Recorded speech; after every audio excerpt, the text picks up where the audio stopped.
دیکھا تھا کہ لون جائنس جو ہے، لون جائنس کی زندگی کے بارے میں عموماً یہ سوال ابھرتا رہا ہے کہ کیا اس کا عہد پہلی صدی عیسوی ہے، یا یہ کہ اس کا تعلق تیسری صدی کے ساتھ ہے، یعنی اس کا تعلق لون جائنس کا تعلق کیا پہلی صدی عیسوی کے ساتھ ہے یا تیسری صدی عیسوی کے ساتھ ہے۔ ایک سوال تو یہ ہے، اور پھر دیکھیے بنیادی بات یہ ہے کہ جس طرح فلسفے میں ڈیولپمنٹ ہوتی ہے زینہ بزینہ، کڑی در کڑی، اسی طرح تنقید میں بھی ڈیولپمنٹ کا سلسلہ چلا آیا ہے، ارتقاء کا سلسلہ چلا آیا ہے کہ کون سی تھیری، کون سا نظریہ کس نقاد نے پیش کیا، اس کا ادب کے بارے میں کیا نقطہ نظر ہے، اس کا آرٹ کے بارے میں کیا نقطہ نظر ہے، وہ ادب کو، وہ شاعری کو زندگی کے ساتھ کیسے منسلک کر کے دیکھتا ہے۔ تو لون جائنس بھی، جب ہم سوکریٹیز کو دیکھتے ہیں، جب ہم پلیٹو کو دیکھتے ہیں، جب ہم ارسطوٹل کو دیکھتے ہیں، تو پھر ہمیں لون جائنس کو بھی دیکھنا پڑتا ہے کہ لون جائنس کا کیا کنٹریبیوشن ہے، وہ ادب کو کس طرح سے زندگی کے ساتھ منسلک کر کے جوڑتا ہے، یا ادب کا انسلاک زندگی کے ساتھ کس طرح کرتا ہے، اور معاشرے کے ساتھ ادب کا کیا تعلق ہے، اور تنقید جو ہے وہ ادب کو کس طرح سے پرکھتی ہے۔ لون جائنس کی زندگی کے بارے میں مختلف سوالات ہمارے سامنے دیکھے جا سکتے ہیں۔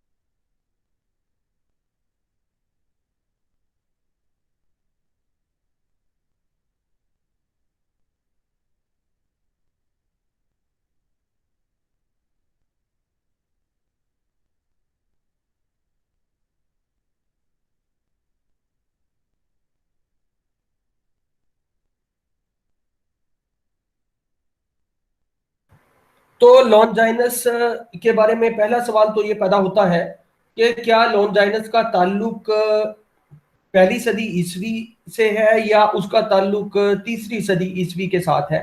تاہم اس کے رسالے حفصوص میں پرانے عہد نامے کی کتاب پیدائش کا حوالہ اس امر کی نشاندہی کے لیے ضروری ہے، جو اس امر کی نشاندہی کرتا ہے کہ وہ غالباً عیسائی تھا، کرسچن تھا، مسیحی تھا، اور اس لیے اس نے سبلائم کی وضاحت کے لیے، یعنی اس نے ایک ٹرم استعمال کی سبلائم، اسی سے سبلیمٹی، ترفع، ارتفاع، سبلائم کی وضاحت کے لیے پرانے عہد نامے کی کتاب پیدائش کی آیت کا خاص طور پر تذکرہ کیا ہے، جہاں مرقوم ہے، جہاں لکھا ہوا ہے کہ خداوند نے چاہا روشنی ہو اور روشنی ہو گئی، زمین ہو اور زمین ہو گئی۔ لون جائنس نے جو کتاب لکھی، جو رسالہ لکھا، وہ حفصوص ہے۔ لون جائنس نے حفصوص کے باب 9 میں مذکورہ آیت کا ذکر کیا ہے، اور اسے یہودیوں کے حوالے سے بیان کیا ہے کہ کس طرح انہوں نے رب الافواج کی معرفت پائی اور اس معرفت کو کس انداز میں بیان کیا۔ ایسا انداز سبلائم کی نشاندہی کرتا ہے۔ اچھا، وہ سبلائم کی ٹرم کو پھر لٹریچر کے ساتھ جوڑ کر دیکھتا ہے۔ تاہم اگر لون جائنس عیسائی نہ بھی ہو، کرسچن نہ بھی ہو، مسیحی نہ بھی ہو، یہ امر قابل غور ہے کہ اس نے پرانے عہد نامے کے حوالے کو علمی طور پر ایک ایسے زمانے میں قابل توجہ قرار دیا جب رومی سلطنت عیسائیوں کے بارے میں اپنی پرانی تشدد کی پالیسی ترک کر چکی تھی۔